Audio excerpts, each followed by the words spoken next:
आप सबको याद है मुफ्ती अतहर जावेद कासमी साहब के बारे में? क्योंकि वो एक भावी उम्मीदवार हुआ करते थे ठाकुरगंज विधानसभा से। जब वो ऑफ़िशियली और आधिकारिक रूप से एमआईएम ने उनका घोषणा नहीं किया, उनका नाम नहीं आया, तो उन्होंने पार्टी को जो है अलविदा कह दिया। उन्होंने पार्टी को जो है गुड बाय कह दिया और ये कहते हुए अलविदा दिया क्योंकि यहाँ पर जो है हम जैसे उम्मीदवारों को कंसीडर नहीं किया जाता है, पावरफुल और पैसे वाले लोगों को यहाँ पर टिकट दिया जाता है। इसीलिए मैं इस पार्टी में अब रहना नहीं चाहता हूँ और मैं निर्दलीय रूप से जो है मैदान के अंदर आऊँगा। जब उनका ये डिसीजन था कि आज़ाद उम्मीदवार के रूप में मैदान के अंदर टिकट लड़ूंगा और उन्होंने नॉमिनेशन किया भी था, तो लोग बहुत हद तक उनके फेवर में थे। लोग कह रहे थे कि चलो ठीक है, ये इनके साथ ज़्यादती हुई है और उलमाओं के साथ इसलिए ज़्यादती हुई है क्योंकि मौलाना अब्दुल्ला को भी टिकट नहीं मिला और इनको भी नहीं मिला, तो इन दोनों में से किसी एक को मिलना चाहिए था, एटलीस्ट मिलना चाहिए था। इस तरीके की बातें निकल कर आ रही थी। बहुत लोग जो है इनके फेवर में भी थे कि जो है मौलाना के साथ गलत हुआ है, मुफ्ती साहब के साथ गलत हुआ है, इनको टिकट मिलना चाहिए था। मैं खुद जो है उनमें से एक था। मैंने भी कहा था कि मुफ्ती अतहर साहब को टिकट देना चाहिए था या मौलाना अब्दुल्ला को देना चाहिए था। ये इस तरीके के लोगों को देना चाहिए, जाने नहीं देना चाहिए था। लेकिन अब क्या हुआ, उसके बाद उन्होंने जब नामांकन दर्ज कराया, नामांकन उनका सक्सेस भी हो गया, एक्सेप्ट भी कर लिया गया। मौलाना अब्दुल्ला का तो नामांकन ही रिजेक्ट कर दिया गया, तो बात तो उनके वहीं से ही खत्म हो गया। लेकिन इन साहब का, मुफ्ती साहब का जो है नामांकन एक्सेप्ट कर लिया गया था। उसके बाद क्या हुआ, अब इन्होंने अपना नामांकन वापस कर लिया, इन्होंने अपना नाम जो है वापस ले लिया और समर्थन दे दिया आरजेडी वालों को। आपने सही सुना, समर्थन दे दिया आरजेडी वालों को और ये कहते हुए समर्थन दिया कि मैं सीमांचल से फ़िरका परस्त पार्टी को और उस तरीके के लोगों को ख़त्म करना चाहता हूँ। यार मतलब इनडायरेक्ट वे में वो यही कहना चाह रहे थे कि मैं एमआईएम को जड़ से मिटाना चाहता हूँ यहाँ से, क्योंकि एमआईएम सही इंसाफ नहीं कर रही है। और ये कहते हुए वो आरजेडी को समर्थन देते हैं। मौलाना साहब, मुफ्ती साहब, आप जब तक निर्दलीय उम्मीदवार के रूप में थे मैदान के अंदर, हम लोग आपके साथ थे, आपकी हमदर्दी हम लोगों के साथ थी। लेकिन जब आप आरजेडी वालों को तो आपने समर्थन दे दिया ना, तो आपने जो है आपके ऊपर भी अब उँगलियां उठने लगे हैं, आपके ऊपर भी अब सवाल खड़े हो रहे हैं कि आप फ़िरका परस्त की पार्टी को आप ख़त्म करना चाहते हैं सीमांचल और बिहार से, आप एमआईएम को ख़त्म करना चाहते हैं बिहार से और उनका समर्थन देते हैं, जो कि 18% लोग वाले जो मुस्लिम लोग हैं बिहार के अंदर, उनको तो उनके बारे में सोचते भी नहीं हैं, उनको कंसिडर भी नहीं करते हैं और 1% और 2% वाले को उप मुख्यमंत्री बनाते हैं बिहार के अंदर। यही हुआ ना, प्रेस कॉन्फ्रेंस में यही घोषणा किया तेजस्वी यादव ने कि मुख्यमंत्री हम रहेंगे, मुख्यमंत्री का चेहरा हमारा होगा और उप मुख्यमंत्री का जो चेहरा है वो मुकेश सहनी का होगा। कितना परसेंट है सहनी, लोग बताइए, 1 से 2%। आप कितने परसेंट हो और ऐसे पार्टी में आप शामिल होकर ये कहते हुए शामिल हो रहे हो कि हम जो है फ़िरका परस्त पार्टी को ख़त्म करना चाहते सीमांचल से। हम सब आपके साथ थे, आपकी हम सब आपके साथ जो है बिल्कुल आपके गम में शरीक थे। हम सबको लगा था कि आपके साथ ज़्यादती हुई है, एमएम पार्टी ने गलत किया है, लेकिन आपकी डिसीज़न की वजह से अब लग रहा है कि नहीं, जो भी हुआ ठीक हुआ। क्योंकि आप ऐसे सोच के मालिक थे, आप ऐसे सोचते थे। हालाँकि मैं उलमाओं की बात नहीं कर रहा हूँ, उनका इज़्ज़त जो है आज भी हमारे सर पर है, उनके जूतियाँ जो है सीधी करने के लिए हम लोग हमेशा रेडी रहते हैं। तो मैं उलमा की बात नहीं कर रहा हूँ, मैं सियासी एतबार से मैं देख रहा हूँ। आपसे अच्छे तो मौलाना अब्दुल्ला है ना, कि जब उनका नामांकन रद्द हुआ, उनके नामांकन को जो है रिजेक्ट कर दिया गया, तो वो किसी भी पार्टी में नहीं गए और ऐसा नहीं था कि उनको बुलाने वाले कोई पार्टी नहीं है।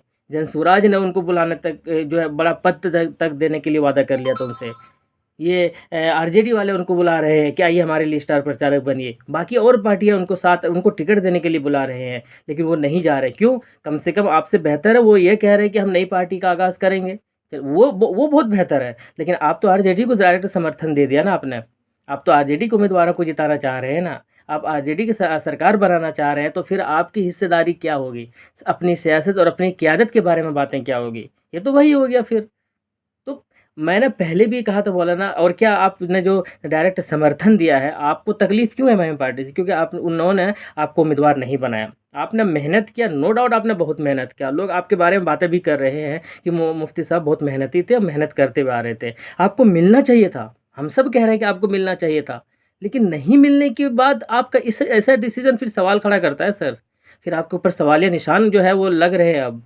मतलब इसका मतलब है कि चलिए मान लीजिए, मेहनत की बात करते हैं, मेहनत के बाद अगर टिकट मिलने की बात करते हैं, तो मैं भी आना चाहता हूँ एमआईएम के अंदर, मैं भी जुड़ना चाहता हूँ। मैं भी 20 साल, आप तो 11 साल की बात कर रहे हैं, मैं 20 साल लगातार मेहनत करना चाहता हूँ। क्या मुझे 21वां साल में टिकट मिलेगा? ये ज़रूरी नहीं है। अगर ऐस क्योंकि पार्टी के जो आला कमान होते हैं ना, वो एक पहलू को नहीं देखते हैं, वो बहुत सारे पहलुओं को देखते हैं। वो टिकट निकालने के बारे में बात करते हैं। अगर सारे कार्यकर्ताओं जो कि उनसे जुड़े हुए हैं, पुराने कार्यकर्ताओं, उन सबको अगर टिकट दे दे और वो एक भी सीट नहीं लाए, किसी भी इलेक्शन में एक भी सीट नहीं ला पाए, वो सिर्फ वोट लाए अच्छे खासे, तो फिर फ़ायदा क्या होगा? स्टार्टिंग में छोटी पार्टी चाहता है ना कि किसी भी तरीके से कुछ उम्मीदवार जीते हुए मैदान के अंदर आए, ताकि पार्टी स्टेबल की तरफ बढ़े। उनके बारे में लोग बात करें, उनका वैल्यू बढ़े, तब फिर जो चीज़ें आगे बढ़ने के बारे में बातें होती हैं। लेकिन खैर कुल मिलाकर मुफ्ती साहब का ये डिसीज़न मुझे एक ज़रा समझ में नहीं आया कि उन्होंने डायरेक्ट वे में जो है आरजेडी को समर्थन दे दिया।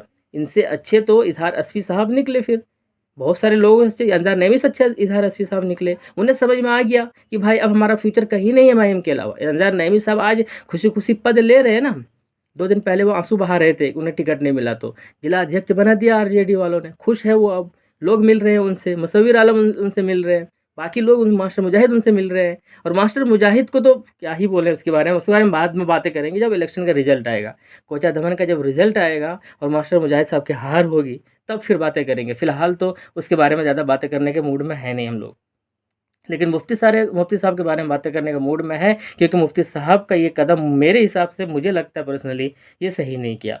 आप निर्दलीय ही मैदान के अंदर उतरते ना, वो ज़्यादा सही था। आप अपनी पार्टी बनाने के बारे में बात करते ना, वो ज़्यादा सही था। लेकिन आरजेडी को समर्थन दे देना, आरजेडी को जिताने की बात करना, एमआईएम को सीमांचल से भगाने के बारे में बातें करना, सिर्फ़ इस वजह से कि आपको टिकट नहीं मिला।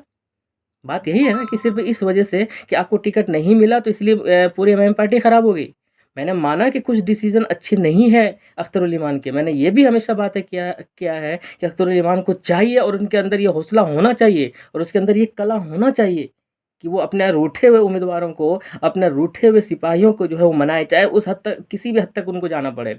ये कला आनी चाहिए। आपको किसी भी हद तक कैसे भी जाना पड़े, लेकिन मना कर लाना चाहिए वापस। ये मैंने बारहा कहा है।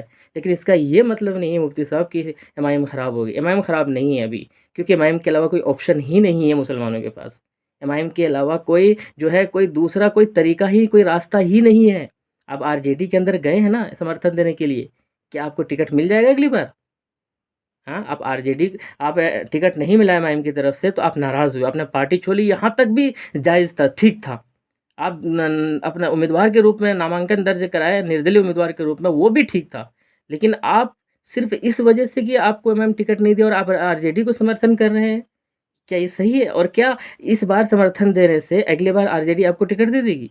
आप बीसियों साल मेहनत करते रह जाएँगे ना आरजेडी के अंदर, फिर भी आपको टिकट नहीं मिलने वाला है। तो कितने मौलानाओं को टिकट दिया आरजेडी वालों ने, देखिए तो उठाकर इतिहास। कितने कांग्रेस वालों ने किसी मौलाना और उलमा की कदर किया है? कदर की बात नहीं कर रहा हूँ, कितने टिकट दिया है वो बताओ मुझे। कम से कम इमाम पार्टी उलमा की जूतियाँ सीधी करने के लिए ये लोग तैयार रेडी है। सुलेमान का बारहा कहना है ये चीज़ है।